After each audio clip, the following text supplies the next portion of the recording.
അമൃത് Veni hair elixir presents daily news പ്രഭാത വാർത്തകൾ powered by Pulimoottil silks KSFE.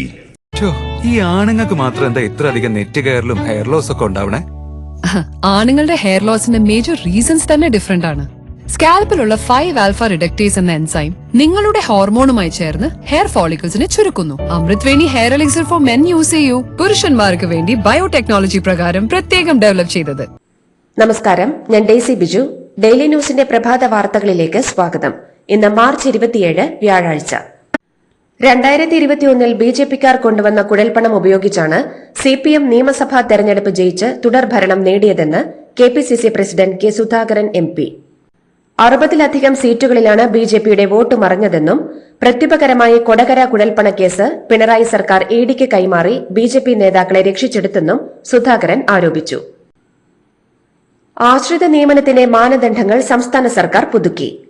സർവീസിലിരിക്കെ മരിക്കുമ്പോൾ 13 വയസ്സ് തികഞ്ഞ മക്കൾക്ക് മാത്രമേ ഇനി ആശ്രിത നിയമനം വഴി ജോലി ലഭിക്കൂ.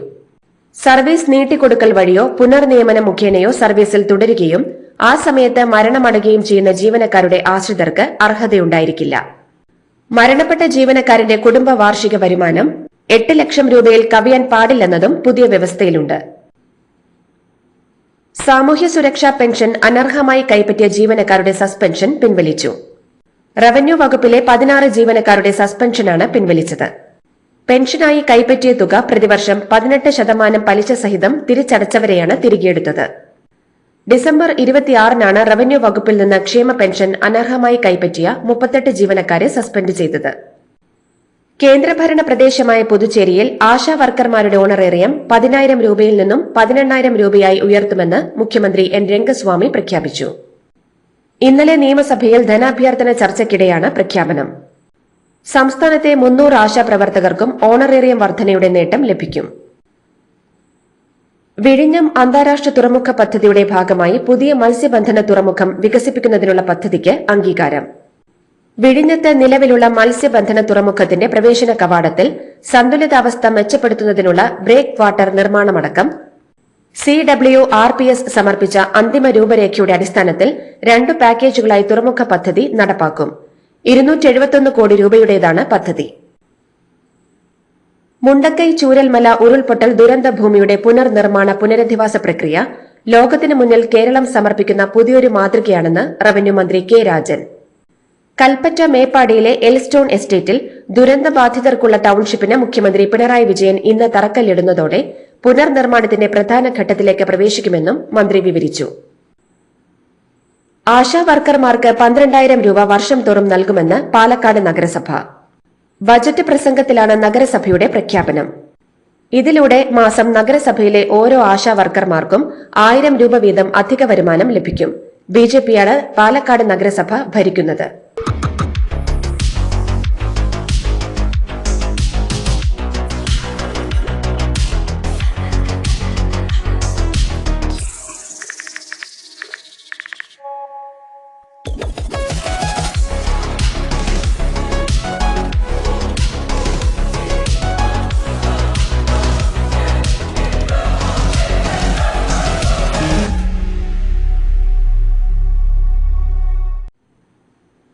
സംസ്ഥാനത്ത് അടുത്ത തവണയും LDF ഭരിക്കുമെന്നും UDFന്റെ കുഴപ്പം കൊണ്ടാണ് ഇങ്ങനെ സംഭവിക്കുകയെന്നും SNDP യോഗം general secretary Vellappally Natesan.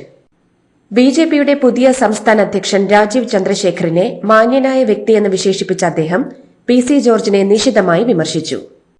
Love ജിഹാദ് വാദം PC ജോർജ് BJPയെ സുഖിപ്പിക്കാൻ വേണ്ടിയാണ് ഉന്നയിക്കുന്നതെന്നും ഭക്ഷണം കഴിക്കാനും നുണ പറയാനും മാത്രം വാ തുറക്കുന്നയാളാണ് PC ജോർജെന്നും ഇവരെല്ലാം അടിഞ്ഞുകൂടുന്നത് BJPയിലാണെന്നും ആർക്കും വേണ്ടാത്തവർ അടിഞ്ഞുകൂടുന്ന സ്ഥലമായി BJP മാറിയെന്നും വെള്ളാപ്പള്ളി പറഞ്ഞു. പ്രതിപക്ഷ നേതാവ് VD സതീശൻ തണ്ടനാണെന്നും വെള്ളാപ്പള്ളി കൂട്ടിച്ചേർത്തു. അനധികൃത സ്വത്ത് സമ്പാദന കേസിൽ മുൻ മന്ത്രി K. ബാബുവിനെതിരെ എൻഫോഴ്സ്മെന്റ് ഡയറക്ടറേറ്റ് കുറ്റപത്രം സമർപ്പിച്ചു. കൊച്ചിയിലെ കോടതിയിലാണ് കുറ്റപത്രം സമർപ്പിച്ചത്. ബാർ കോഴക്കേസുമായി ബന്ധപ്പെട്ട് വിജിലൻസ് കോടതിയിൽ സമർപ്പിച്ച റിപ്പോർട്ടിന്റെ പശ്ചാത്തലത്തിലായിരുന്നു ED ബാബുവിനെതിരെ കേസെടുത്തത്. കൊടകര കേസിൽ BJP നേതാക്കളെ കുറ്റവിമുക്തരാക്കിയത് ED രാഷ്ട്രീയ പ്രേരിത ഏജൻസിയെന്ന CPM വാദം ശരിവയ്ക്കുന്നതാണെന്ന് CPM സംസ്ഥാന സെക്രട്ടറി MV ഗോവിന്ദൻ. കുഴൽപ്പണ വിനിമയം കേരള പോലീസ് അന്വേഷിച്ച് കേസിന്റെ സ്വഭാവം വെച്ചാണ് കേന്ദ്ര ഏജൻസിക്ക് കൈമാറിയത്. രാഷ്ട്രീയ പ്രേരിത ഇഡിക്കെതിരെ 29-ന് കൊച്ചി ഇഡി ഓഫീസിലേക്ക് മാർച്ച് നടത്തുമെന്നും അദ്ദേഹം പ്രഖ്യാപിച്ചു. ലഹരിക്കെതിരെയുള്ള പോരാട്ടത്തിൽ നിർണായക ചുവടുവയ്പുമായി കേരള സർവകലാശാല. കേരള സർവകലാശാല കോളേജിൽ അഡ്മിഷൻ നേടണമെങ്കിൽ ലഹരി ഉപയോഗിക്കില്ലെന്ന് സത്യവാങ്മൂലം നൽകണമെന്നാണ് നിർദ്ദേശം. എല്ലാ അഫിലിയേറ്റഡ് കോളേജുകളിലും സൌഹൃദ ക്ലബ്ബുകൾ സ്ഥാപിക്കുമെന്നും ലഹരിവിരുദ്ധ ക്യാമ്പസുകൾക്ക് അവാർഡ് നൽകുമെന്നും സർവകലാശാല അറിയിച്ചു. ഇന്നലെ ചേർന്ന സെനറ്റ് യോഗത്തിലെ ബജറ്റ് അവതരണത്തിലാണ് പ്രഖ്യാപനം. നിറത്തിന്റെ പേരിൽ വിവേചനം നേരിട്ടെന്ന ചീഫ് സെക്രട്ടറി ശാരദാ മുരളീധരന്റെ തുറന്നു പറച്ചിലിന് പിന്നാലെ കേരളത്തിൽ അത്തരമൊരു അനുഭവം ഉണ്ടായെന്നത് ഗൌരവത്തിലെടുക്കേണ്ട വിഷയമാണെന്ന് സിപിഐ നേതാവ് ആനി രാജ പ്രതികരിച്ചു. നിറത്തിന്റെയും ജാതിയുടെയും പേരിലുള്ള പ്രശ്നങ്ങൾ കൂടുതലായി അനുഭവിക്കുന്നത് ദളിതരും പിന്നാക്ക വിഭാഗങ്ങളുമാണെന്നും ആനി രാജ ചൂണ്ടിക്കാട്ടി.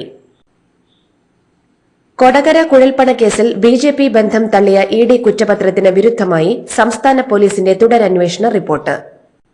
6 കോടി രൂപ കള്ളപ്പണം ബിജെപി ജില്ലാ ഓഫീസിൽ എത്തിയിട്ടുണ്ടെന്ന പാർട്ടി ഓഫീസ് മുൻ സെക്രട്ടറി തിരൂർ സതീഷിന്റെ മൊഴിയിൽ വസ്തുതയുണ്ടെന്ന് പ്രത്യേക അന്വേഷണ സംഘം സ്ഥിരീകരിച്ചു. എന്നാൽ പണത്തിന്റെ ഉറവിടത്തെപ്പറ്റി അന്വേഷിക്കേണ്ടത് ആദായ നികുതി വകുപ്പാണെന്നാണ് ഇഡി ആവർത്തിക്കുന്നത്. മോൾക്ക് ബർത്ത്ഡേ ഗിഫ്റ്റ് വാങ്ങണ്ടേ? ഷോപ്പിൽ കൊണ്ടുപോയി ഇഷ്ടമുള്ള വാങ്ങിക്കൊടുക്കാം. അപ്പൊ ഏട്ടൻ വരുന്നുണ്ടോ?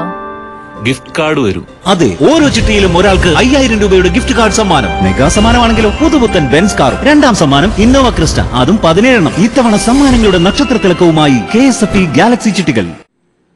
മുംബൈ വിമാനത്താവളത്തിലെ ശുചിമുറിയിൽ നിന്ന് നവജാത ശിശുവിന്റെ മൃതദേഹം കണ്ടെത്തിയ സംഭവത്തിൽ വിമാനയാത്രക്കാരുടെ വിവരങ്ങൾ പരിശോധിച്ച് മുംബൈ പോലീസ്. കുട്ടി ജനിച്ച ഉടൻ തന്നെ കൊലപ്പെടുത്തിയിരിക്കാമെന്ന നിഗമനത്തിലാണ് അന്വേഷണ സംഘം. ഇന്നലെ രാത്രി 10:30 വിമാനത്താവളത്തിന്റെ ശുചിമുറികൾ വൃത്തിയാക്കാനെത്തിയ ജീവനക്കാരാണ് മൃതദേഹം കണ്ടത്. കർണാടകത്തിലെ വിമത MLA ബസനഗൌഡ പാട്ടീൽ യഗ്നാലിനെ ബിജെപി പുറത്താക്കി. പാർട്ടി വിരുദ്ധ പ്രവർത്തനങ്ങളുടെ പേരിലാണ് 6 വർഷത്തേക്കുള്ള നടപടി. പാർട്ടി വിരുദ്ധ പ്രസ്താവനകൾ നടത്തിയതിന് കാരണം ബോധിപ്പിക്കാനാണ് നോട്ടീസിൽ ആവശ്യപ്പെട്ടിരിക്കുന്നത്. സഭയിൽ മര്യാദ കാട്ടുന്നില്ലെന്ന കടന്നാക്രമണത്തിലൂടെ പ്രതിപക്ഷ നേതാവ് രാഹുൽ ഗാന്ധിയെ വ്യക്തിപരമായി ശകാരിച്ച ലോക്സഭാ സ്പീക്കർ ഓം ബിർള. കുടുംബാംഗങ്ങൾ ലോക്സഭയിൽ നേരത്തെയും ഒന്നിച്ചംഗങ്ങളായിട്ടുണ്ടെന്നും പ്രതിപക്ഷ നേതാവ് സഭയുടെ അന്തസ്സ് കാത്തു സൂക്ഷിക്കണമെന്നും ഓം ബിർള ആവശ്യപ്പെട്ടു. സ്പീക്കർ അടിസ്ഥാനരഹിതമായി സംസാരിച്ചെന്നും തനിക്ക് സംസാരിക്കാൻ അവസരം നൽകിയില്ലെന്നും രാഹുൽ ഗാന്ധി പ്രതികരിച്ചു. കരവ്യോമസേനകൾക്കായി 156 ഹെലികോപ്റ്ററുകൾ വാങ്ങാൻ പ്രതിരോധ മന്ത്രാലയം. ഇതിനുള്ള അനുമതി ഉടൻ കേന്ദ്രമന്ത്രിസഭയുടെ ഭാഗത്തുനിന്നുണ്ടാകുമെന്നാണ് റിപ്പോർട്ടുകൾ. ഇന്ത്യ തദ്ദേശീയമായി വികസിപ്പിച്ച ലഘുയുദ്ധ ഹെലികോപ്റ്ററായ പ്രജണ്ടാണ് ഇരു സേനകൾക്കുമായി വാങ്ങുക. ഉത്തർപ്രദേശിൽ ന്യൂനപക്ഷങ്ങൾ സുരക്ഷിതരാണെന്ന് മുഖ്യമന്ത്രി യോഗി ആദിത്യനാഥ്. UPയിൽ 100 ഹിന്ദു കുടുംബങ്ങൾക്കിടയിൽ ഒരു മുസ്ലിം കുടുംബം സുരക്ഷിതരായിരിക്കുമെന്നും എന്നാൽ തിരിച്ച് അങ്ങനെയല്ലെന്നും യോഗി NIAയ്ക്ക് നൽകിയ പോഡ്കാസ്റ്റിൽ അഭിപ്രായപ്പെട്ടു. 100 മുസ്ലിം കുടുംബങ്ങൾക്കിടയിൽ 50 ഹിന്ദുക്കൾ താമസിക്കുകയാണെങ്കിൽ അവർക്ക് സുരക്ഷിതത്വം അനുഭവപ്പെടില്ലെന്നും യോഗി പറഞ്ഞു. അമേരിക്കൻ മതസ്വാതന്ത്ര്യ കമ്മീഷനെതിരെ ആഞ്ഞടിച്ച് ഇന്ത്യ. ഒറ്റപ്പെട്ട സംഭവങ്ങൾ ചൂണ്ടിക്കാട്ടി ഇന്ത്യയെ അപമാനിക്കുന്നുവെന്നും ഇന്ത്യക്കെതിരെ അജണ്ട വെച്ച് പ്രവർത്തിക്കുന്ന സ്ഥാപനമെന്നുമാണ് കേന്ദ്ര വിദേശകാര്യ മന്ത്രാലയത്തിന്റെ വിമർശനം. ഇന്ത്യയിൽ ന്യൂനപക്ഷങ്ങൾ അടിച്ചമർത്തൽ നേരിടുന്നുവെന്ന് മതസ്വാതന്ത്ര്യ കമ്മീഷൻ റിപ്പോർട്ടിൽ ചൂണ്ടിക്കാട്ടിയിരുന്നു. യുഎസുമായുള്ള വ്യാപാര ബന്ധം കൂടുതൽ സൌഹാർദ്ദപരവും ദൃഢവുമാക്കാൻ കൂടുതൽ ഉൽപ്പന്നങ്ങൾക്ക് ഇറക്കുമതി തീരുവയിൽ ഇളവ് നൽകുന്നത് പരിഗണിച്ച് ഇന്ത്യ യുഎസിൽ നിന്നും ഇറക്കുമതി ചെയ്യുന്ന ഹാർലി ഡേവിസൺ ബൈക്കുകൾ, ബർബൻ വിസ്കി, കാലിഫോർണിയൻ വൈൻ എന്നിവയ്ക്കുള്ള ഇറക്കുമതി തീരുവയിൽ കൂടുതൽ ഇളവ് അനുവദിക്കുന്ന കാര്യമാണ് പരിഗണിക്കുന്നത്. തെക്കൻ കൊറിയയിലെ കാട്ടുതീയിൽ മരണം 24ആയി. സൈന്യത്തിന്റെ സഹായത്തോടെ തീയണയ്ക്കാൻ ശ്രമം തുടരുകയാണ്. 30,000-ഓളം പേരെ സുരക്ഷിത സ്ഥലങ്ങളിലേക്ക് മാറ്റിപ്പാർപ്പിച്ചെന്ന് അധികൃതർ അറിയിച്ചു. 250-ലധികം കെട്ടിടങ്ങൾ കത്തി നശിച്ചതായും അധികൃതർ വ്യക്തമാക്കി. പ്രദേശത്തെ നിരവധി വീടുകളും ഫാക്ടറികളും വാഹനങ്ങളും അഗ്നിക്ക് ഇരയായിട്ടുണ്ട്. 1300 വർഷം പഴക്കമുള്ള ഗൌൺസ് ബുദ്ധക്ഷേത്രവും കാട്ടുതീയിൽ കത്തി നശിച്ചതായി കൊറിയ ഹെറിറ്റേജ് സർവീസ് അറിയിച്ചു. സൂപ്പർ താരം ലിയോണൽ മെസ്സി നയിക്കുന്ന അർജന്റീന ഫുട്ബോൾ ടീം ഒക്ടോബറിൽ കേരളത്തിലെത്തും. പ്രദർശന ഫുട്ബോൾ മത്സരത്തിൽ കളിക്കാനായാണ് അർജന്റീന ദേശീയ ഫുട്ബോൾ 14 വർഷങ്ങൾക്ക് ശേഷം ഇന്ത്യയിൽ എത്തുന്നത്. ഒക്ടോബറിൽ കൊച്ചിയിലായിരിക്കും മത്സരമെന്ന് പ്രധാന സ്പോൺസർമാരായ HSBC അറിയിച്ചു. IPL-ൽ രാജസ്ഥാൻ റോയൽസിനെതിരെ കൊൽക്കത്ത നൈറ്റ് റൈഡേഴ്സിന് 8 വിക്കറ്റിന്റെ ആധികാരിക ജയം. ടോസ് നഷ്ടപ്പെട്ട് ആദ്യം ബാറ്റ് ചെയ്ത രാജസ്ഥാന് നിശ്ചിത 20 ഓവറിൽ 9 വിക്കറ്റ് നഷ്ടത്തിൽ 151 റൺസെടുക്കാനേ സാധിച്ചുള്ളൂ. മറുപടി ബാറ്റിംഗിൽ പുറത്താകാതെ 61 പന്തിൽ 97 റൺസെടുത്ത ഓപ്പണർ ക്വിന്റൺ ഡി കോക്കിന്റെ മികവിൽ 2 വിക്കറ്റ് നഷ്ടത്തിൽ കൊൽക്കത്ത ലക്ഷ്യത്തിലെത്തി. 2 കളികളിൽ രാജസ്ഥാന്റെ രണ്ടാം തോൽവിയും കൊൽക്കത്തയുടെ ആദ്യ ജയവുമാണ് ഇത്. ഇതോടുകൂടി ഡെയിലി ന്യൂസിന്റെ ഇന്നത്തെ പ്രഭാത വാർത്തകൾ സമാപിക്കുന്നു. ഡെയിലി ന്യൂസിന് വേണ്ടി വാർത്തകൾ വായിച്ചത് ഡെയ്സി ബിജു. ഡെയിലി ന്യൂസ് ലൈവ്.in വാർത്തകൾ വിരൽ തുമ്പിൽ.